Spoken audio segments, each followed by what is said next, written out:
Oke, Bismillahirrahmanirrahim. Assalamualaikum warahmatullahi wabarakatuh.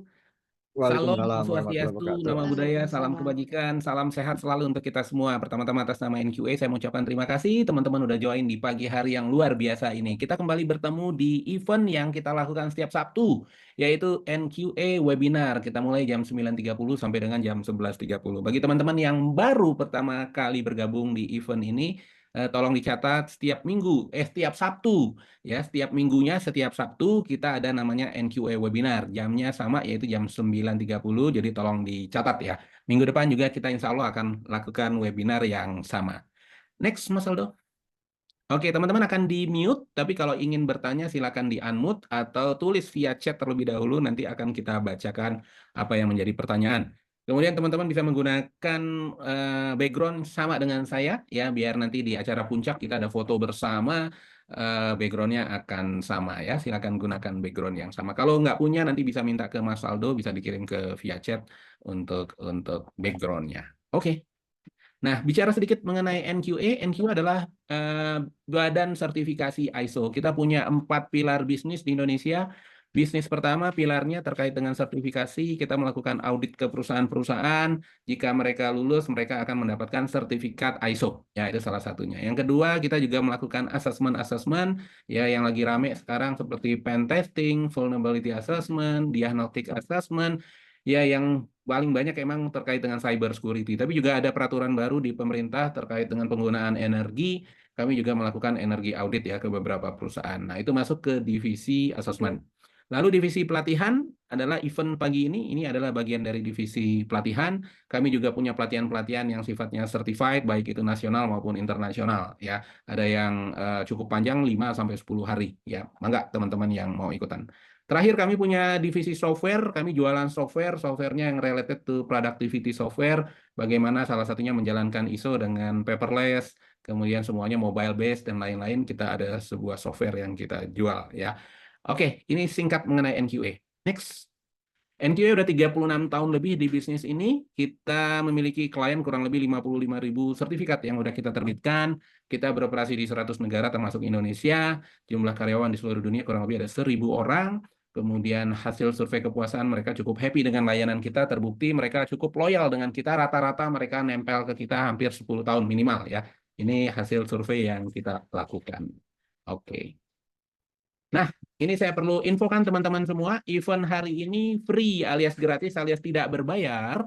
Namun, kalau teman-teman ingin memiliki sertifikat seperti yang di kanan, ya, jadi e-sertifikat, kemudian ingin mendapatkan materinya juga, biasanya materinya Bang Unggul ini ada colorful, berwarna, dan isinya daging semua. Ya. Kemudian ada 3 ebook, wah luar biasa, ada 3 ebook juga yang akan diberikan yang related dengan pelatihan atau webinar kita pagi hari ini. Untuk mendapatkan item-item tersebut ada sedikit investasi. Investasinya nggak banyak, hanya sebesar Rp150.000 saja. Oke, next Mas. Nah, e-booknya ini ya ada 3 e-book. Wah, ini e-book-e-booknya dari Bang Unggul semua nih, luar biasa ya. Ada 3 e-book yang teman-teman bisa baca ya nanti jika teman-teman investasi sebesar Rp150.000 tersebut. Next, Mas. Oke. Nah, hari ini dari judulnya aja saya agak sedikit menantang ini Bang Unggul ya. Ada yang Hippo Strategic Program ya. Hipponya ini apakah badak bercula 1 atau bercula 2 ya. Nah, ini jadi sangat luar biasa. Teman-teman siapkan kopi, teh, panganan kecil, pisang goreng, dan lain-lain. Jangan tinggalkan laptopnya. Kita saksikan dengan seksama apa yang akan disampaikan oleh Bang Unggul ya, pembicara kita yang luar biasa di pagi hari ini. Oke. Tanpa membuang waktu, monggo Bang Unggul, ya kami persilakan. Silakan Bang.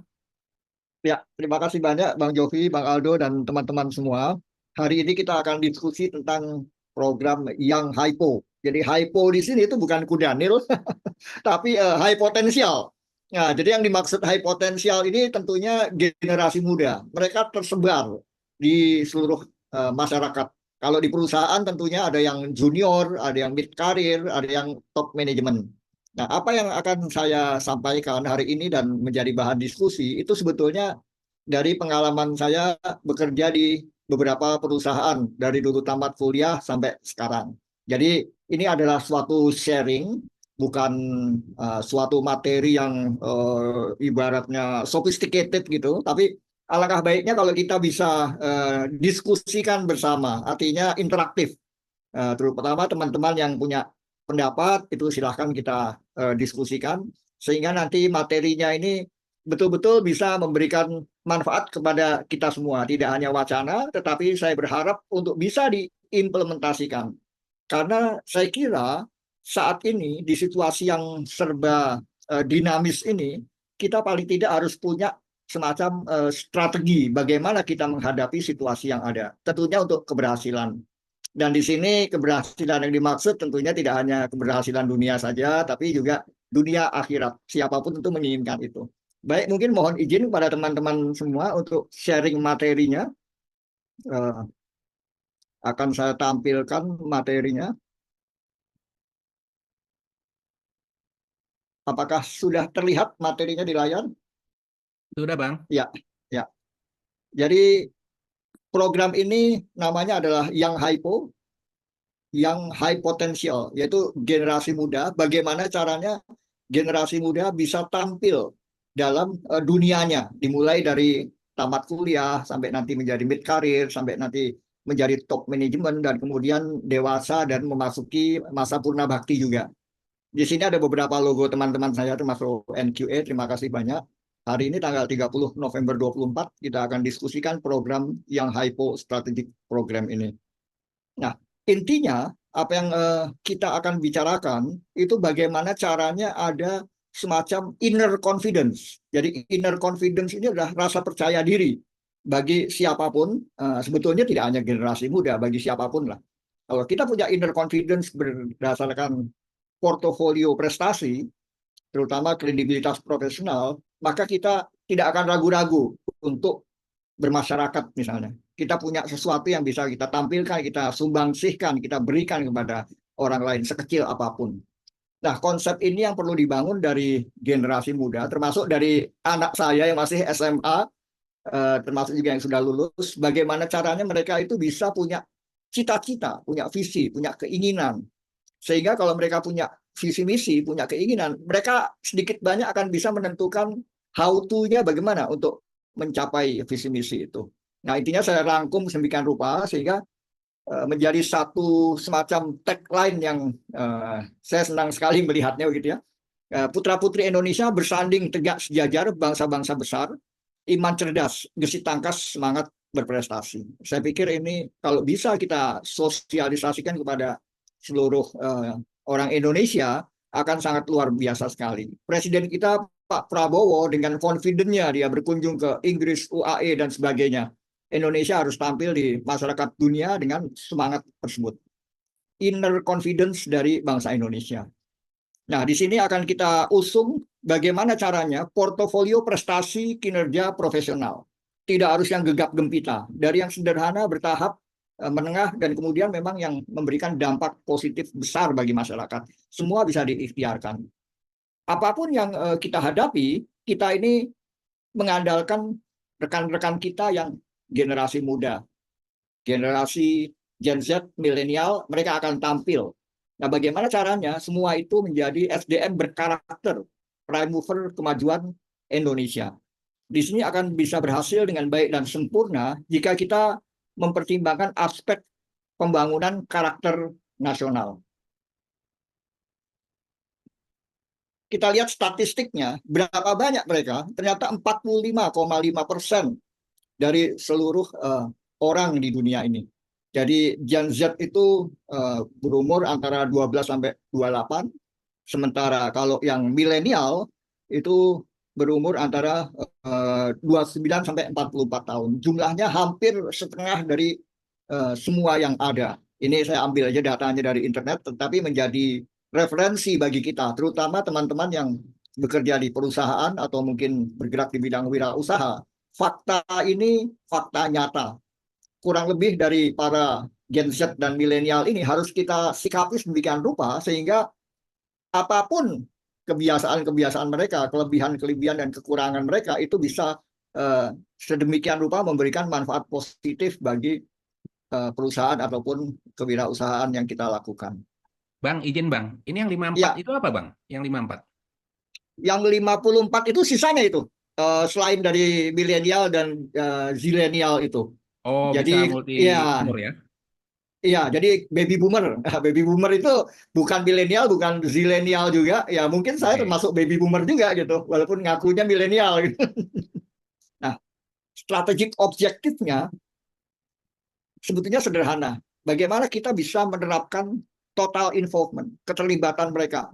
Mungkin dari yang bisa jadi kurang positif, lalu bagaimana caranya bisa dijadikan positif dan berprestasi. Total involvement ini kita bisa upayakan dimulai dari daily practices.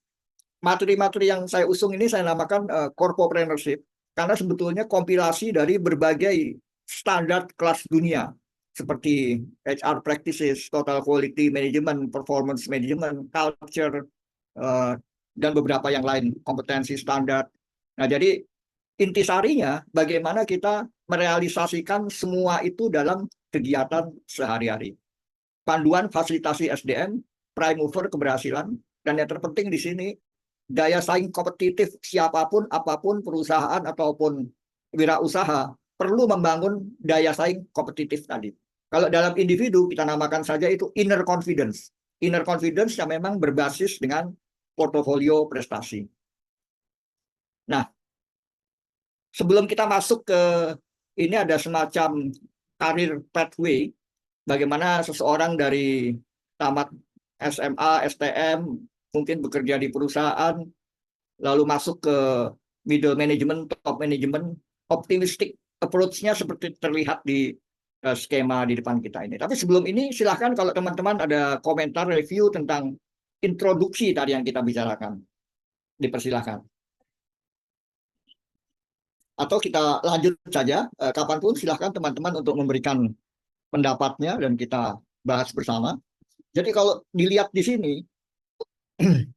untuk bisa mencapai prestasi karir secara bertahap, itu perlu dibangun satu persatu. Nah, jadi bagaimana dari saat masuk berusia 22 tahun, mungkin merasa belum tahu apa-apa, sampai nantinya bisa menjadi berada di jajaran top manajemen. Nah, di sini tahapan-tahapan itu bisa dirancang, terutama bagi teman-teman yang berada di perusahaan. Bagaimana fasilitasi itu bisa diberikan kepada mereka sehingga mereka mempunyai cara-cara tertentu untuk membangun karir. Jadi bisa dimulai dari operator, team leader, supervisor, officer, manager dan top management.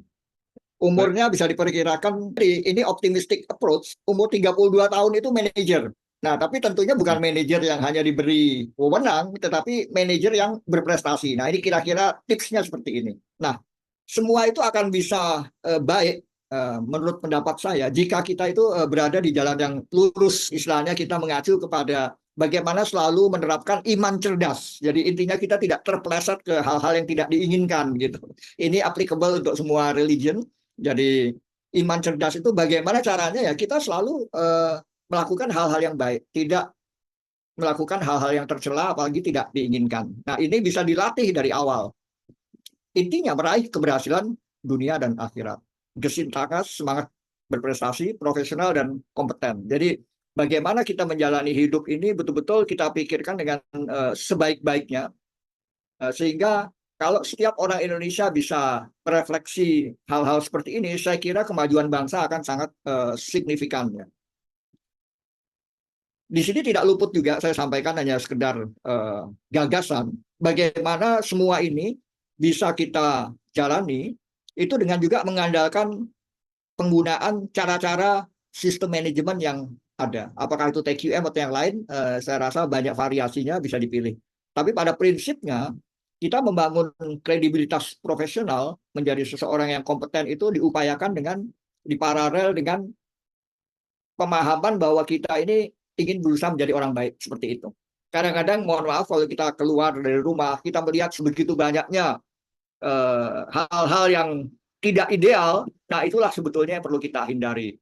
Mulai dari suap atau pelanggaran sederhana, pelanggaran lalu lintas atau hal-hal lain yang sejenis.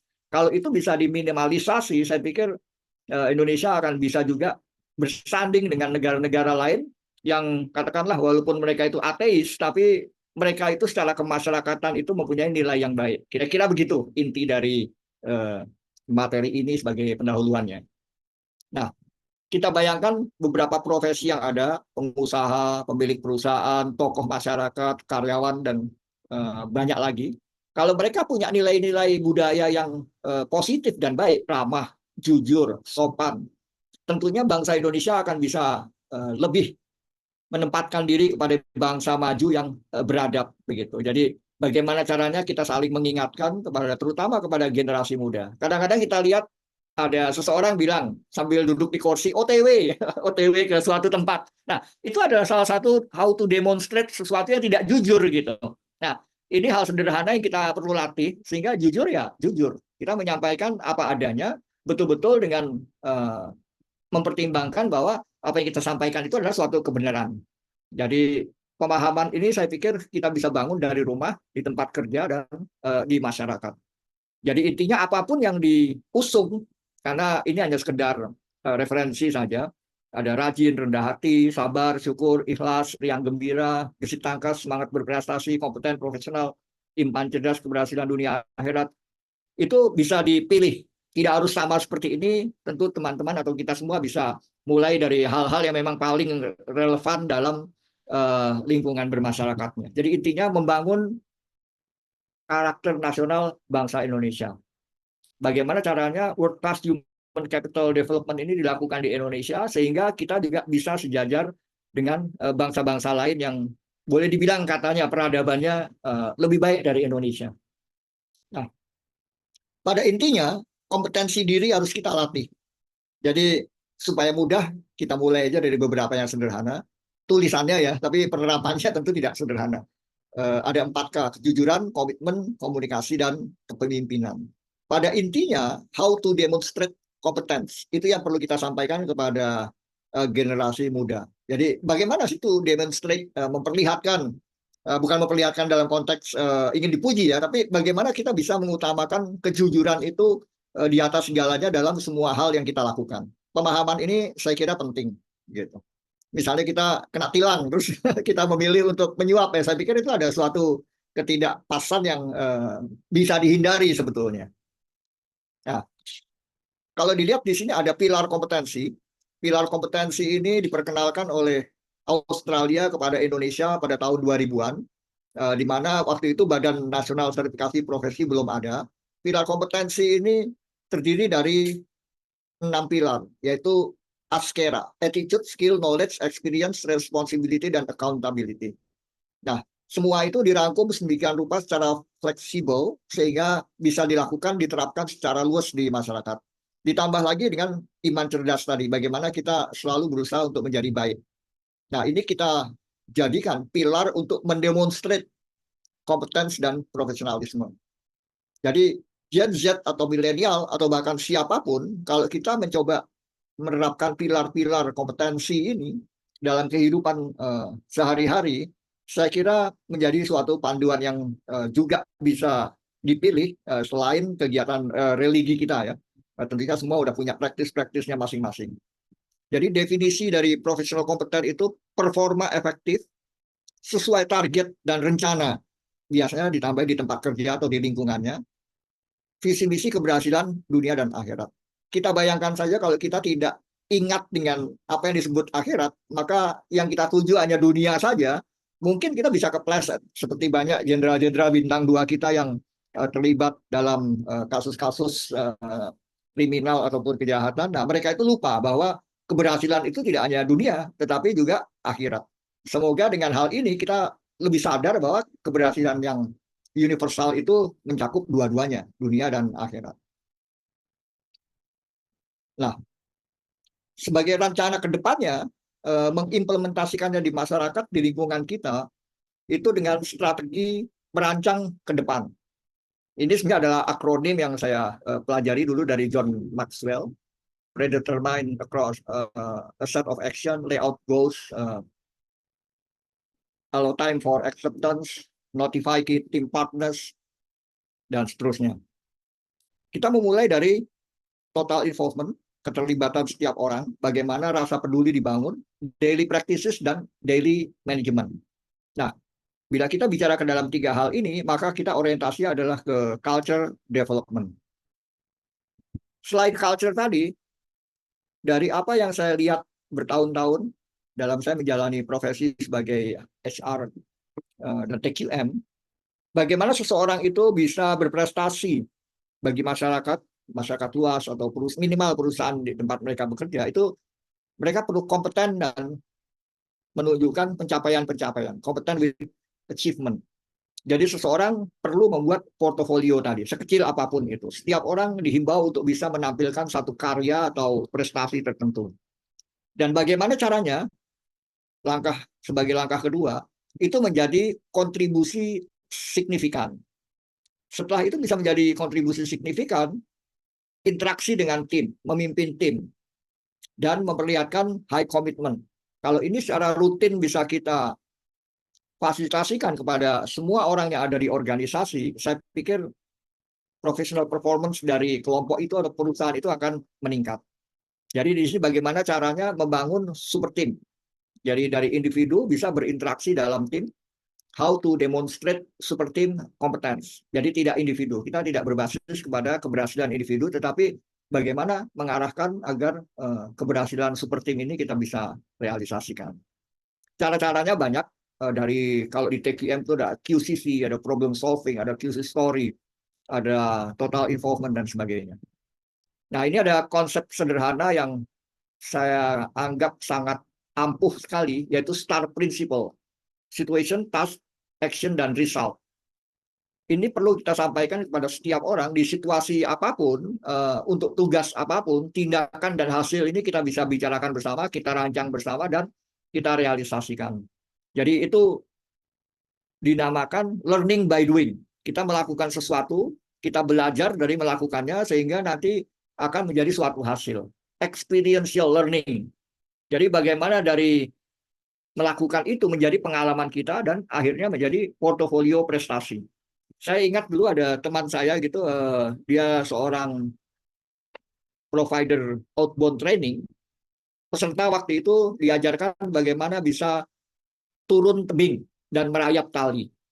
Ternyata itu adalah membangun experiential learning.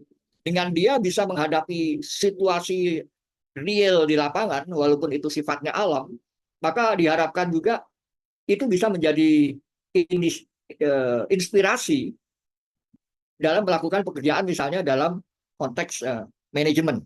Jadi kalau di alam aja dia bisa menghadapi dengan baik, tentu dalam konteks manajemen yang relatif tidak seberat berada di tantangan yang bersifat alam tadi, maka dia akan bisa menyesuaikan diri. Nah, inilah yang disebut dengan experiential learning. Kalau kita sudah pernah mengalami, kita sudah pernah melakukannya, maka inner confidence tadi akan lebih terbangun lagi. Nah, ini tipsnya adalah STAR principle.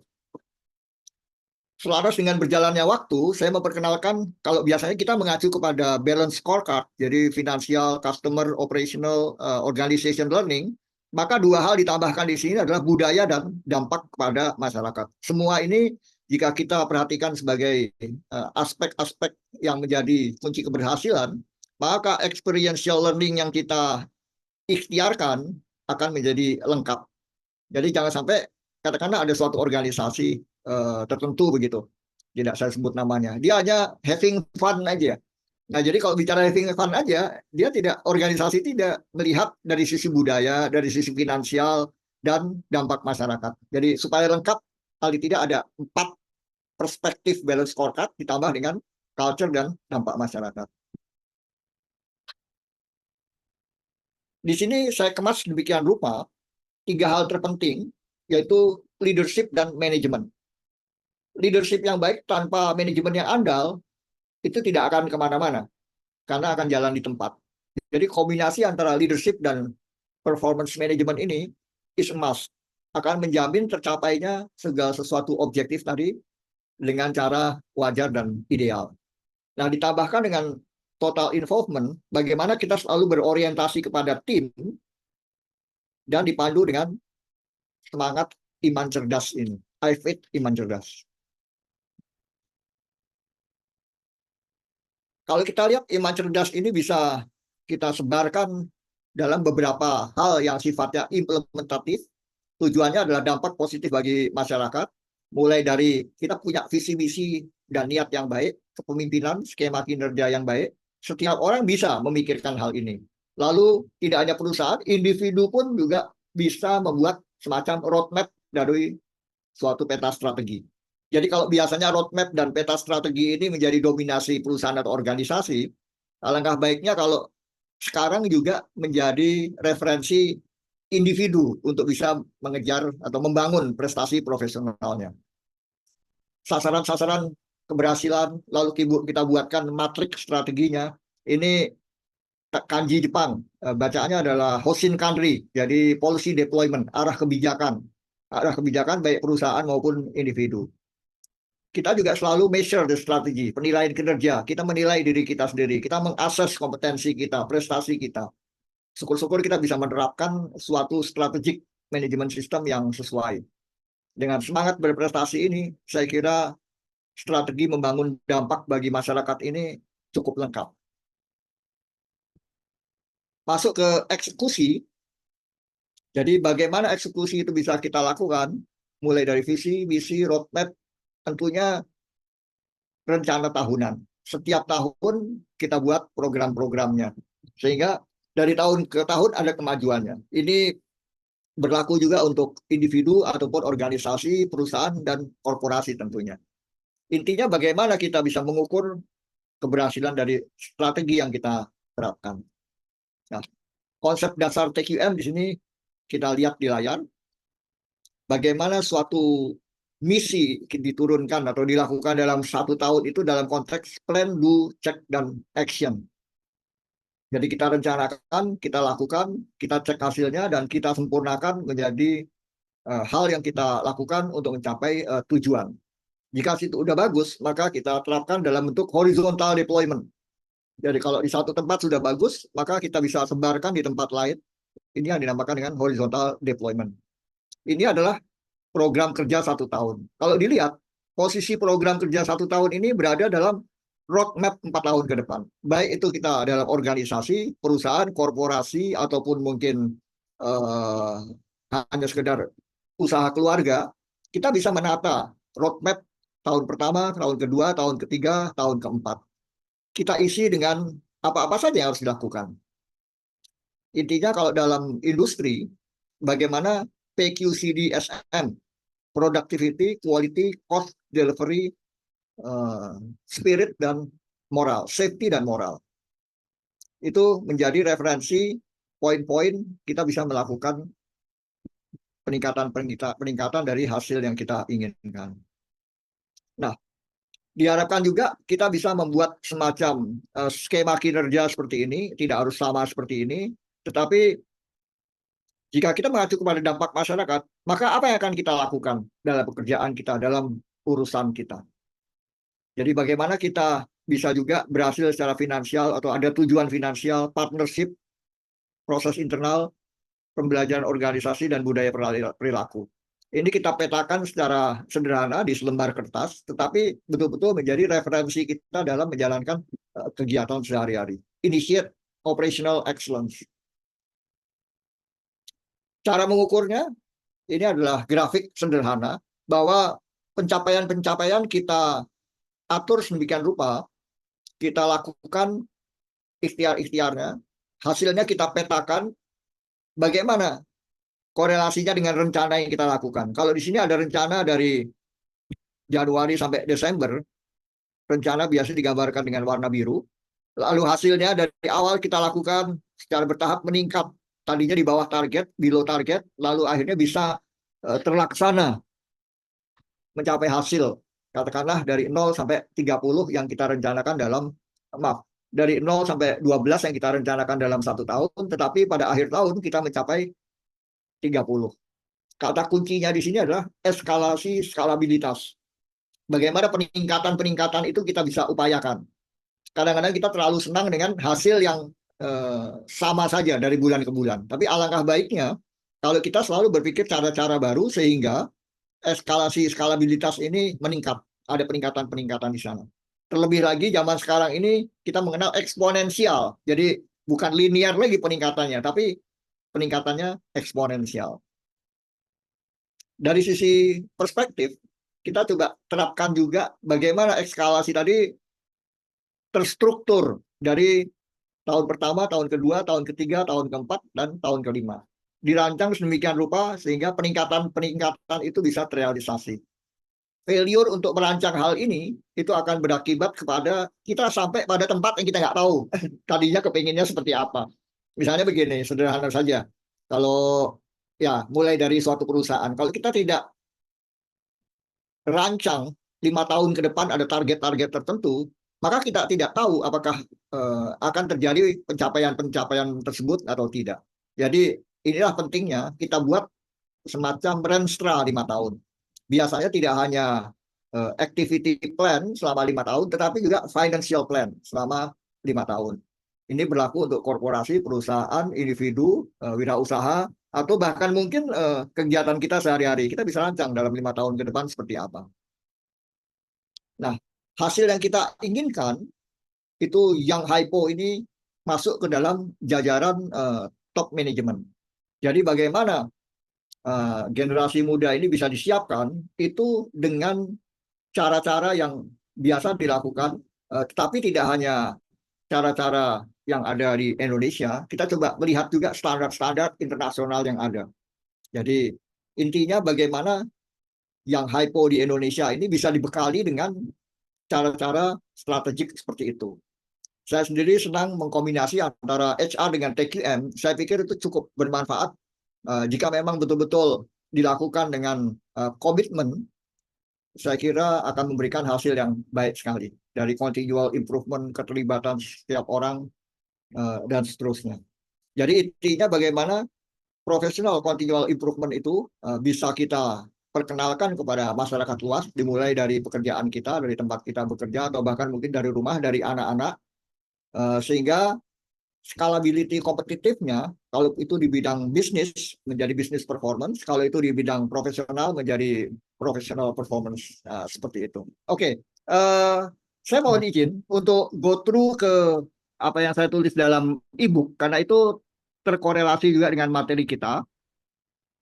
Sebentar nih, saya akan upload dulu ke layar.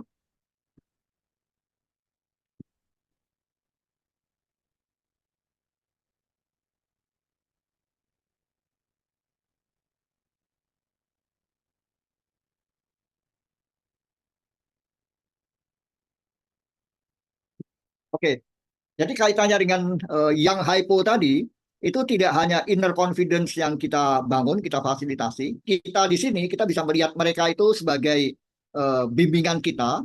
Jadi topik ini tidak hanya untuk para yang hypo, tetapi pada siapapun, mungkin kita di sini yang harus memfasilitasi mereka agar bisa menjadi pribadi yang berprestasi.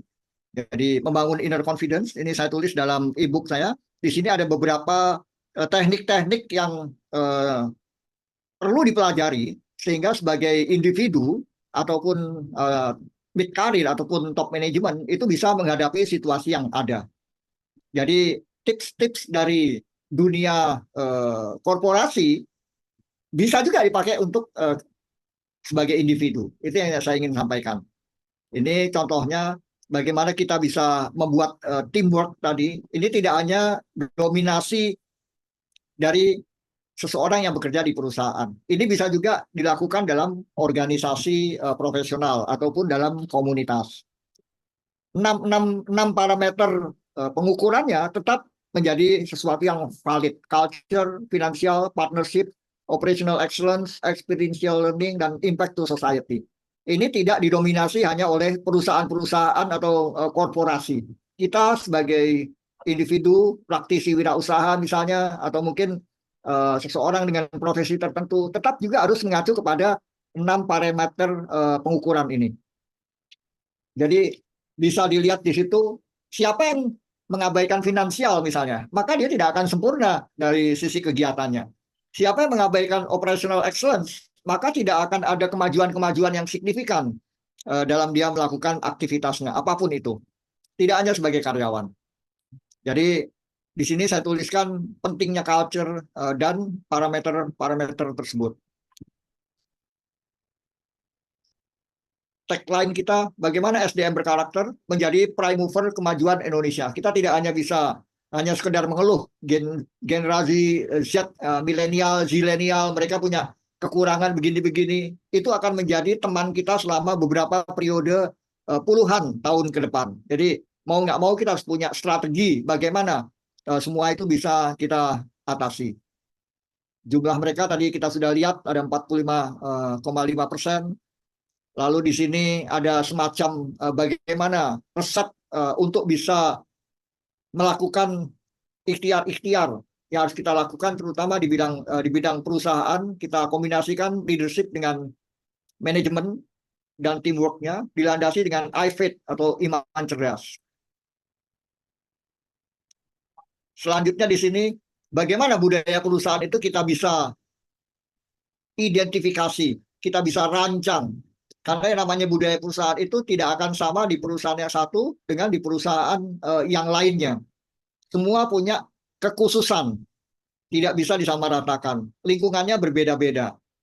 Kapabilitas teknikal, budaya, dan lain-lainnya juga bervariasi. Tetapi bagaimana caranya strategi organisasi ini bisa memberikan manfaat internal dan eksternal.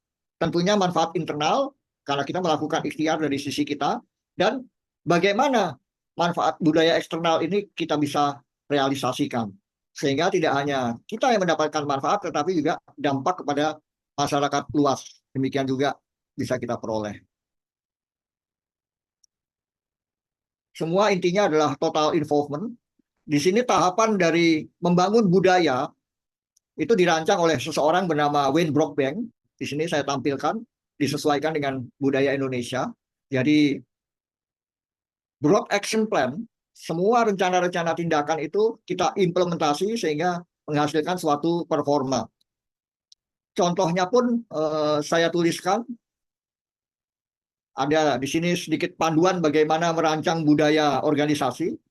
Di sini ada 3 pilarnya sebagai contoh, inovasi proaktif, kekuatan ekonomi, dan komunitas super team, misalnya seperti itu. 3 ini bisa kita rancang sesuai dengan apa yang menjadi corak atau tema dari perusahaan kita atau kegiatan kita.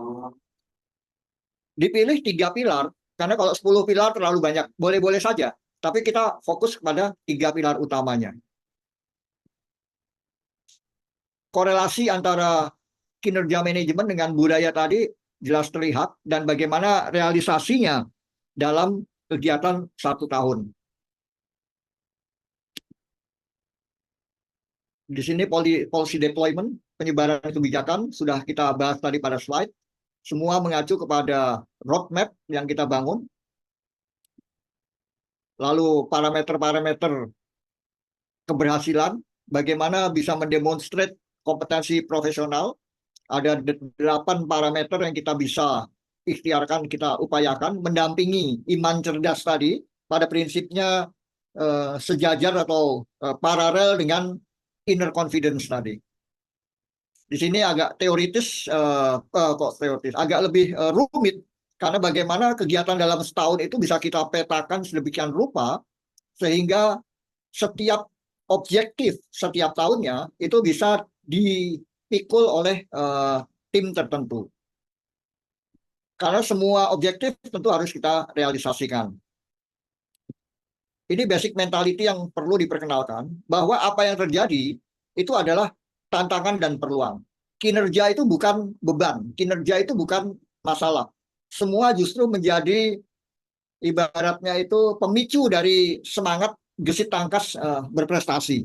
Jadi apapun yang kita hadapi, situasi, task, action, dan result, itu menjadi berkah yang kita syukuri, sehingga akan menjadi matahari rezeki kita. Apa yang kita lakukan ini bermanfaat untuk kita tentunya. Dan diharapkan juga mengacu kepada fitur-fitur penilaian tadi, memberikan dampak kepada masyarakat luas. Di sini, dalam perusahaan, bisa juga kita terapkan dalam organisasi, bagaimana 4 kuartal itu mempunyai proporsinya. Jadi dari kuartal 1 sampai kuartal 4, itu ada tema-tema yang kita bisa ikuti sedemikian rupa, sehingga di awal tahun semuanya dimulai, segala sesuatunya diidentifikasi, dan pada akhirnya, pada akhir tahun tersebut pada kuartal keempat target-target sudah bisa kita peroleh. Ini gambar saja.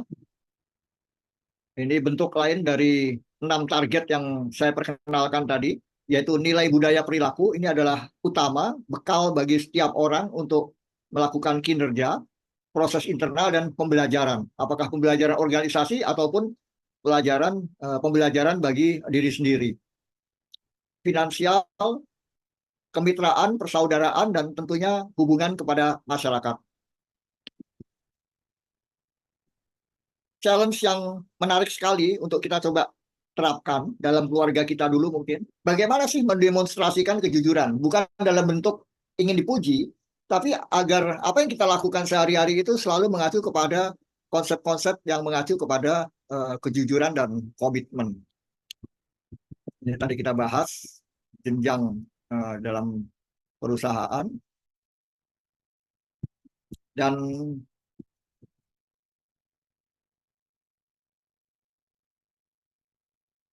ada satu lagi di sini, yaitu kurikulum. Saya merancang, di sini ada beberapa kurikulum yang kita bisa terapkan untuk masyarakat.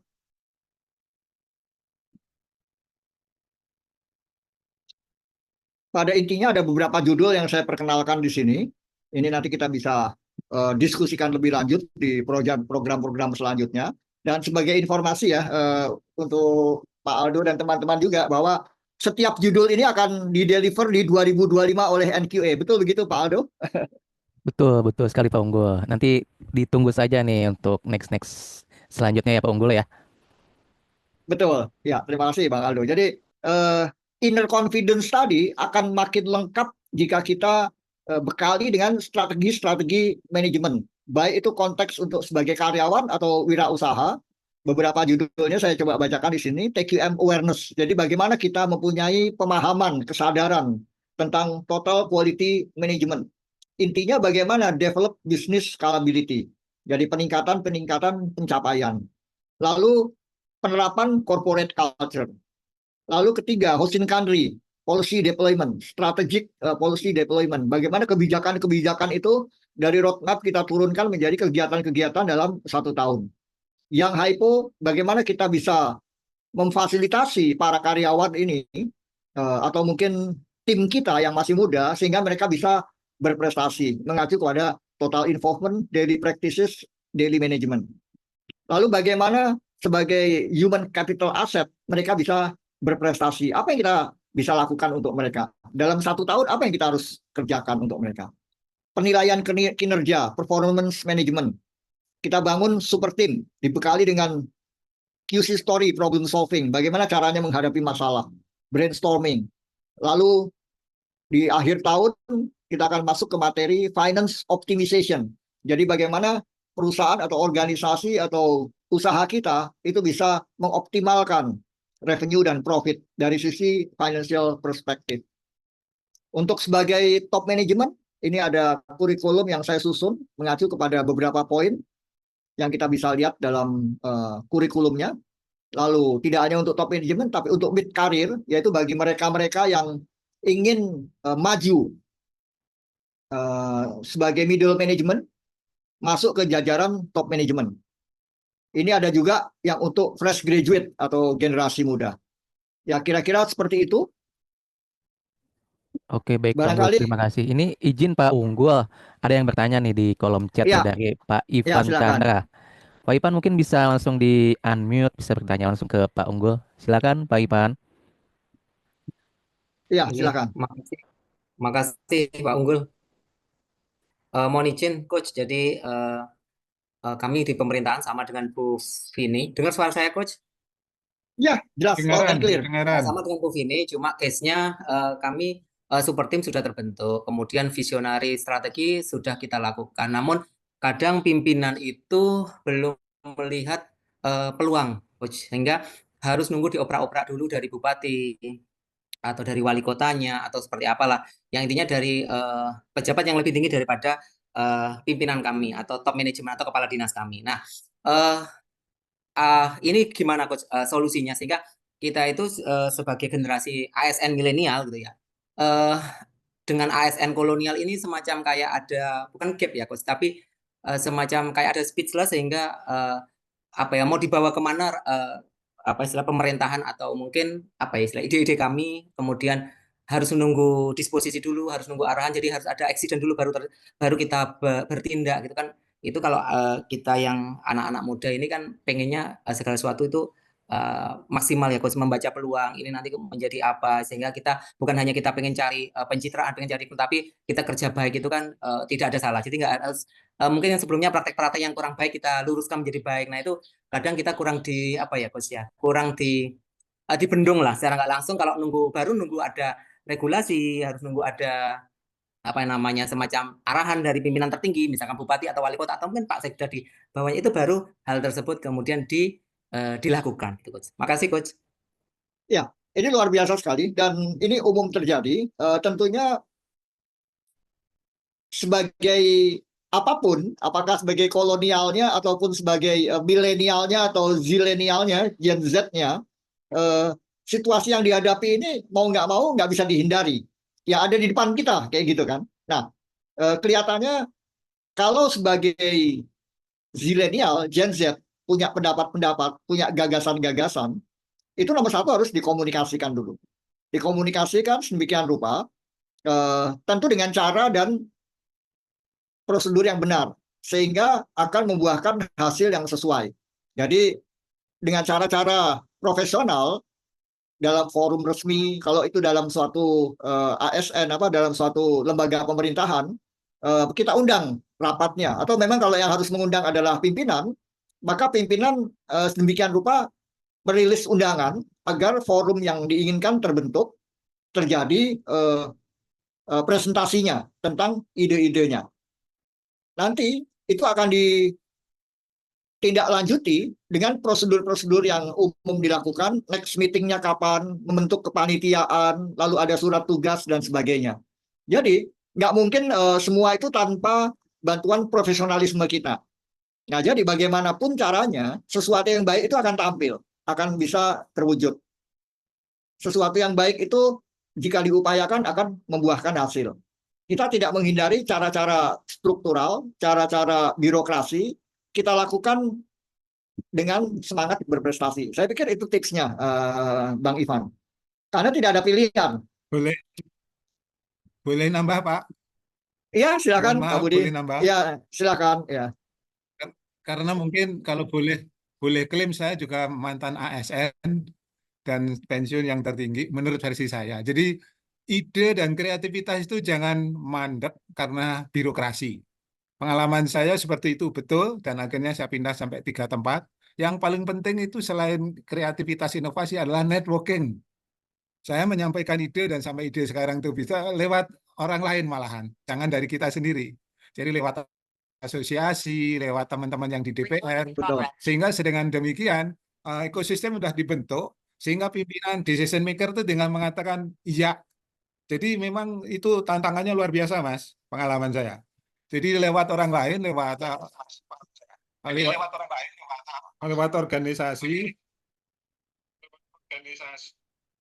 organisasi profesi, dan yang concern terhadap apa yang kita lakukan, lewat teman-teman di DPR juga, akhirnya semuanya terbentuk seolah-olah ya, quote and quote, bos itu harus mengatakan iya. Tapi untuk itu, Mas, itu memang perlu kreativitas dan inovasi yang luar biasa dan networking yang komplit. Untuk ketemu bos itu juga kan lihat situasi. Sekretarisnya bagaimana, ya, terus ke jadwal dia gimana, kira-kira santainya gimana. Bahkan suatu saat ada bos yang saya temui ini dia sambil naik sepeda, tapi diskusi tetap jalan. Seorang yang nomor 2 ya di Republik ini ya, nomor 3 kan deputi ya. Dan dia bisa juga. Jadi keluasan komunikasi untuk menyampaikan ide. Dan jangan, menurut versi saya pengalaman, jangan itu diakui bahwa seolah-olah kita, ya seolah-olah kita, tapi lewat orang lain juga. Akhirnya terkondisi, akhirnya mengatakan ya. Ini pengalaman. Apakah cocok atau enggak kalau di level mana tuh pemerintah daerah saya nggak tahu ya. Tapi saya kira namanya itu kan serupa, cuman levelingnya dengan DPR juga, dengan orang-orang lain, dengan pokoknya yang dia kenal itu kita pengaruhi bertahap. sehingga mengatakan iya.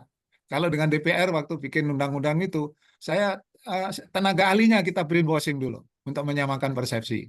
Itu memang luar biasa. Kita untuk ke teman-teman yang di staf ahli, kita inventarisir semuanya, lalu kita temuin satu-satu bertahap. Dan kebetulan semuanya itu kebetulan ya, lillahi ta'ala, karena kan tanpa doa juga nggak bisa ya. Nah itu ya memang agak repot juga tantangannya untuk bisa berkomunikasi dengan beliau-beliau yang kira-kira bisa mengatakan iya ini benar. Dan itu terbukti menurut versi saya ya, terjadinya undang-undang yang saya sendiri bukan sarjana hukum, tapi ternyata bisa kok kalau kita belajar serius. Ini mohon maaf Mas Aldo, biasanya saya diem, tapi karena ini ASN dan saya kebetulan ASN sudah pensiun, sudah 67, mungkin berlaku. Cuman kalau dan masih anak saya di ASN juga, sepertinya berlaku itu konsep networking dan komunikasi yang penting. Dan visi misi dan value kita. Kita tidak harus korupsi, tidak harus bohong, tapi ya harus diplomasi. Itu mohon maaf Mbak Vini juga ya, jangan pesimis. Negara ini yang punya kita kok, bukan mereka saja. Terima kasih, mohon maaf Mas Unggul. Ya, Ya, Mas tidak apa-apa, Iwan luar Chandra biasa. juga gitu. Kan di level 2 itu kan, nah level 2 kabupaten ya atau wali kota. Anda kan juga bisa berkenalan dengan orang-orang anggota DPR dan staf ahlinya. Gitu Mas. Nah, kebetulan saya Ya, level luar pusat. biasa. Terima kasih, mohon Ya, maaf. ya. Itu apa yang disampaikan oleh Pak Budi tadi, itu sangat relevan dengan materi yang kita bicarakan hari ini, yaitu membangun super team. Jadi bagaimana caranya? Nomor satu tadi paling bawah, itu adalah individual kompeten. Nah, jadi kalau individual kompeten, kita harus bisa mempunyai hasil-hasil yang memang sesuai dengan standar yang diperlukan. Kompeten itu adalah kinerja efektif di tempat kerja. Jadi kinerja efektif di tempat yang memerlukan hasil dari apa yang kita lakukan.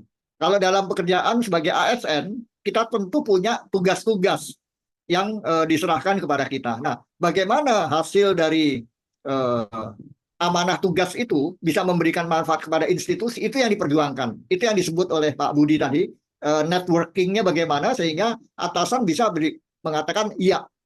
Jadi individual kompeten. Yang selanjutnya, kalau kita lihat slide-nya tadi, kalau kita ingat-ingat, yang terjadi adalah yang perlu kita upayakan significant contribution. Nah, jadi dari significant contribution itu apa yang kita lakukan betul-betul memberikan manfaat kepada lingkungan kita, organisasi kita, perusahaan kita, institusi kita. Kalau dua itu sudah kita lakukan, maka ke atasnya proyek-proyek apapun atau gagasan-gagasan apapun itu akan tampil. Karena pada prinsipnya dimanapun kita berada, gagasan-gagasan yang direalisasikan itulah yang akan memajukan institusi kita. Nah, kalau misalnya ASN dalam konteks perguruan tinggi, mungkin dia mengacu kepada kurikulum, yaitu perulangan dari tahun ke tahun ya, perulangannya itu. Mungkin tingkat 1, 2, 3, 4, 5, nanti mulai lagi 1, 2, 3, 4, 5, sehingga tidak terasa bahwa kurikulum itu sebetulnya adalah perulangan dari apa yang harus disampaikan kepada masyarakat luas, dalam hal ini adalah pelajar, mahasiswa, mahasiswi. Tetapi institusi pendidikan sebagai lembaga pendidikan itu juga punya tridharma perguruan tinggi. Pengajaran hanya satu sisi saja. Tridharma perguruan tinggi ada penelitian. Nggak mungkin kita meneliti itu aja. Nggak mungkin kan?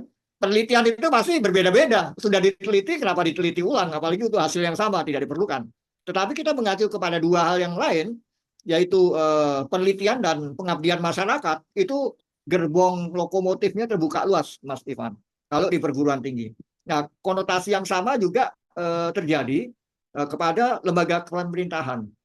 Apapun itu pasti punya objektif yang sifatnya rutin, dan ada yang sifatnya strategik. Di TQM itu sama saja. Ada yang sifatnya daily practices, sifatnya rutin, ya penguatan-penguatan, apa yang sudah menjadi standar kita lakukan. Ada lagi yang namanya improvement. Improvement ini biasanya dibawakan oleh middle management. Jadi sesuatu-sesuatu yang segala sesuatu yang sifatnya perbaikan. Jadi bagaimana peningkatan itu bisa terjadi, perbaikan itu bisa kita peroleh. Dan di tahap yang ketiga itu breakthrough. Kalau dalam dunia swasta di perusahaan, breakthrough ini adalah dominasi dari top management. Tapi bukan selalu ini berasal dari top management. pendekatannya bisa top down, yaitu inisiatif dari top manajemen dilakukan oleh semua orang, dari bagian atas ke setiap orang dalam organisasi termasuk yang terbawah, atau sebaliknya bottom up, karena bottom up ini dan top down itu refleksi dari total involvement. Nah, jadi Bang Ivan nggak usah ragu bahwa itu sudah umum terjadi, ada caranya, ada prosedurnya, ya tinggal kita jalankan. Artinya tinggal kita jalankan itu bukan berarti mudah ya, penuh dengan perjuangan-perjuangan dan strategi seperti yang tadi yang disampaikan oleh Pak Budi.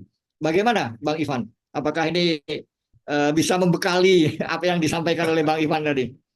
Sebenarnya sudah, Coach. Jadi apa yang disampaikan Pak Budi tadi ya, itu sudah kami lakukan seperti kreativitas, inovasi, membekali pada individual competence gitu ya. Kemudian membangun super team itu sudah. Namun memang mungkin dari karakteristik dari leader sendiri, dari top management yang satu inkonsistensi apa ya, decision making ya, mengambil keputusan kebijakan berubah-ubah. Kalau orang Jawa bilangnya pagi itu tempe, sorenya jadi delay, Coach, gitu ya. Yang kedua tidak bisa membawa bahtera, istilahnya organisasi ini mau dibawa kemana. Jadi planning 2 tahun lagi beliau nggak tahu. Planning 1 tahun ke depan nggak tahu. Jadi apa yang ada dikerjakan sekarang, apa yang mendapat arahan dari kementerian, apa yang mendapat arahan dari provinsi, bahkan dari bupati ataupun wali kota, itu yang diadopsi. Tidak kemudian ini ada peluang kita ambil, ini ada apa, kemudian menjadi suatu apa ya, sebuah, sehingga yang di bawah ini juga karena berpengaruh, Coach. Jadi sehebat apapun kita sudah melakukan, kalau dari sisi leader ini masih seperti ini, kita juga akan apa ya istilahnya ya, beberapa teman saya sudah putus asa, Coach, gitu ya. Jadi hanya kalau ada permintaan aja dicukupi, nggak ada permintaan keep silent. Jadi sampai ada yang seperti itu, dan itu baru kasihan sekali gitu. Di sisi karir saya melihat kasihan sekali. Nah, saya cuma bertahan dari sisi inovasi, kita sudah beberapa kali menjuarai inovasi, kemudian dan lain sebagainya lah yang nggak bisa saya ceritakan di sini gitu. Jadi mungkin apa ya, Coach ya, ini hanya sharing aja. Mungkin kalau di level Bu Vini tadi di level kementerian atau bagaimana,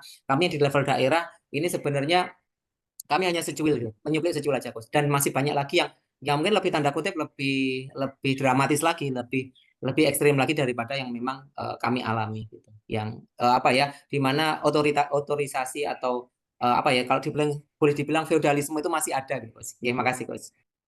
Iya, iya.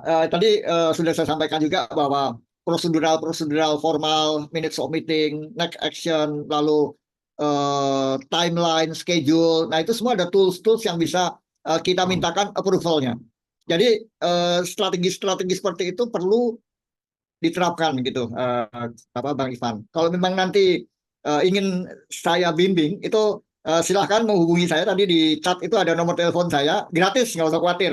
Tapi intinya, ya, tapi intinya, ya, insya Allah seperti itulah, diniatkan seperti itu juga. Nah, jadi intinya itu kalau misalnya memang belum diizinkan terjadi, coba kita percaya bahwa memang itu yang terbaik yang kita terima, yang dikehendaki oleh Sang Maha Pencipta. Tetapi bukan berarti kita tidak punya jalur-jalur lain, termasuk juga fitrah manusia sebagai khalifah di bumi itu untuk selalu berusaha, berprestasi, berkinerja. Itu juga menjadi referensi kita. Jadi jangan hanya mengacu kepada satu sisi bahwa ternyata belum berhasil, tapi ternyata ada peluang lain atau sisi lain di mana tantangan itu menjadi peluang yang bisa kita peroleh. Sama aja seperti koin dengan dua mata sisi. Jadi jangan kita melihat hanya dari kesulitannya atau masalah-masalah yang dihadapi, tetapi sebaliknya ada keberhasilan, kesuksesan, peluang yang memang kita bisa upayakan. Dan sebetulnya yang paling penting menjadi hikmah itu tidak hanya keberhasilannya, tetapi proses melakukannya itu yang akan membuat kita menjadi kuat, akan menjadi bekal kita yang signifikan. Jadi kalau belum berhasil, ya itu biasa aja. Kembali ke star principle tadi, situasi, task, action, and result. Selalu loop-nya berulang begitu. Belum berhasil, ya kita upayakan lagi. Mungkin banyak teknik-teknik yang bisa dipelajari oleh Mas Ivan. Di internet banyak sekali. Misalnya leading by asking question. Itu tips yang sangat bermanfaat, menggiring seseorang itu menjadi tahu apa sih yang dia inginkan. Kalau dia memang, katakanlah tadi disampaikan tidak ada target-target menarik yang bisa dilakukan, ya kan? Ya itu kita tanya terus, apakah itu yang dicari? Kalau memang iya, ya sudah, deadlock gitu kan. Tapi kita tidak terpengaruh oleh itu. Kita akan minta izin, kita melakukan apa yang kita yakini benar, kan begitu. Ya kira-kira kurang lebihnya seperti itu, Bang Ivan. Mohon maaf, boleh nambah ya. Ini levelnya level kabupaten ya. Anda kan bisa misalnya berteman atau apa itu? Berkawan dengan yang paling didekati oleh bupatinya atau wali kotanya. Misalnya ya. Lalu dengan teman-teman DPR. Kan kita memang harus punya networking yang kuat. Berdasarkan pengalaman saya seperti itu. Jadi kalau ingin ide yang itu bisa diterima, waktu itu menterinya Pak Hatta Rajasa kita deketi lewat sekretarisnya. Oh, dia manusia biasa, kalau kita baik-baik itu juga mau. Betul. Waktu Menteri Pertanian Effendi itu juga bisa. Maksud saya bukan bukan show up atau apa, tapi pengalaman saya seperti itu. Yang tapi kita punya konsep dan proposal yang betul-betul realistis, rasional, terarah dan terukur. Nah, itu yang Hmm. agak susahnya memang di situ. Artinya kreativitas dan inovasi kita itu harus harus bisa diterima dan faktor yang utama adalah komunikasi. Jadi jangan hanya struktural formal, Mas. Jadi juga lewat yang apa itu? Pergaulan bebas kalau istilah saya. Dengan ya ini pengalaman saya seperti itu. Dengan sekretarisnya siapa kita deketi, jika manusia juga uh, dulu dengan ya ini tapi masa lalu ya. Sekarang mudah-mudahan masih relevan dan kalau namanya orang dideketin terus kita nggak macam-macam, tapi kita harus punya media komunikasinya apa. Beliau kan kalau di daerah barangkali dengan tenis misalnya dengan apa yang kita nggak terlalu mengeluarkan biaya, tapi energinya juga harus itu harus betul-betul serius. Tahajud juga, Mas. Saya juga tahajud juga itu. Jadi maksud saya tidak hanya formal terus mentok. Wah, itu saya pengalaman dua dua tempat, dua kementerian mentok. Wah, udah ekosistemnya akhirnya nyari yang kira-kira bisa membimbing saya untuk bisa berkembang dan bermanfaat untuk Republik ini. Ini gitu, Mas. Ini gambarnya Mas Unggul kamu muter-muter ya. Ada yang sambil nah, oke gitu. Ini saran ya. Mudah-mudahan masih relevan. Tapi kalau secara logik sekuensisnya itu pengalaman saya bisa saya pakai dan kebetulan sampai mentok di pegawai negerinya. Terima kasih. Mohon maaf ya Mas Unggul ya. Ini Ya, bukannya tidak apa-apa. karena jenengan wis mau menyampaikan ini sharing pengalaman ya. Saya kebetulan menganggap berpengalaman, saya sampaikan kepada yang muda-muda. Terima kasih. Betul. Sama-sama, terima kasih juga. Luar biasa. Jadi apa yang disampaikan oleh Pak Budi ini itu membangun super team juga. Jangan ragu-ragu pakai top down approach. Kita cari yang bisa membantu kita untuk mewujudkan apa yang kita anggap benar tadi. Ya, saya kira itu dari saya, Pak Aldo. Sudah azan juga. Mungkin satu dua pertanyaan kalau ada dipersilahkan. Oke, baik. Terima kasih Pak Unggul, luar biasa sekali ini. Izin Pak Unggul ini mungkin uh, uh, um, terakhir Pak Unggul ya karena sudah lewat Ya, juga nih sudah waktu juar juga. Izin Pak Unggul saya tutup ada materi ya, penutup ya. sebentar. Ya, sekali lagi saya informasikan untuk event hari ini free alias gratis alias tidak berbayar. Namun jika teman-teman ingin mendapatkan sertifikat seperti yang di kanan, kemudian ada materi tadi yang dibagikan yang isinya daging semua dan ada 3 ebook tadi yang dibagikan. Caranya gampang, foto barcode-nya nanti akan langsung terkoneksi ke nomor WhatsApp saya. Silakan teman-teman dipoto barcode-nya untuk mendapatkan 5 item tersebut, e-sertifikat, materi dan 3 ebook. Silakan dipoto barcode-nya untuk mendapatkan 5 materi tersebut. Kemudian, nah ini untuk bonus ebooknya nanti ada 3 ebook yang dibagikan. Ini ebooknya kebetulan dari Pak Unggul semua nih. Ada 3 ebook yang akan dibagikan. Oke. Nah, baik, tak ada gading yang tak retak, Bapak Ibu. Jika berkenan, bisa dipoto barcode-nya, beri masukan kepada kami dalam rangka kami untuk improve ke depan. Silakan dipoto barcode-nya dengan mengisi beberapa pertanyaan untuk kami lebih baik dari waktu ke waktu. Nah, kemudian untuk NKL Indonesia Linktree, silakan dipoto barcode-nya untuk bergabung atau terkoneksi dengan beberapa media sosial NKA. Di sana ada beberapa modul soft skill dan informasi-informasi selain ISO. Oke, baik. Terima kasih semuanya, Bapak Ibu. Oke, ini untuk paparan kita hari ini masih ada satu acara lagi, yaitu foto bersama. Silakan Bapak Ibu, jika berkenan bisa dibuka videonya, kita foto bersama. Silakan sebentar. Oke, izin saya foto. Oke, terima kasih. Oke, Bu Ita, terima kasih Bu Ita. Izin 1, 2, 3. Oke, baik. Terima kasih Bapak Ibu untuk kehadirannya. Saya tutup acara ini di pagi sampai siang hari ini. Salam sehat selalu untuk Bapak Ibu semua. Saya ucapkan Assalamualaikum warahmatullahi wabarakatuh.